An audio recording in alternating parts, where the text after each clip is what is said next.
Indian mango. Tapos nagugulay tayo. Gulay namin kalabasang binabuungan. At saka itong malunggay na dahon. O diba? Organic lahat.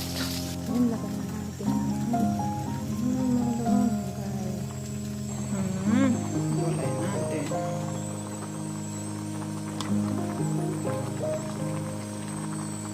Ganyan lang. Ang ibang ilalagay. Organic eh. Diba? Organic. For today.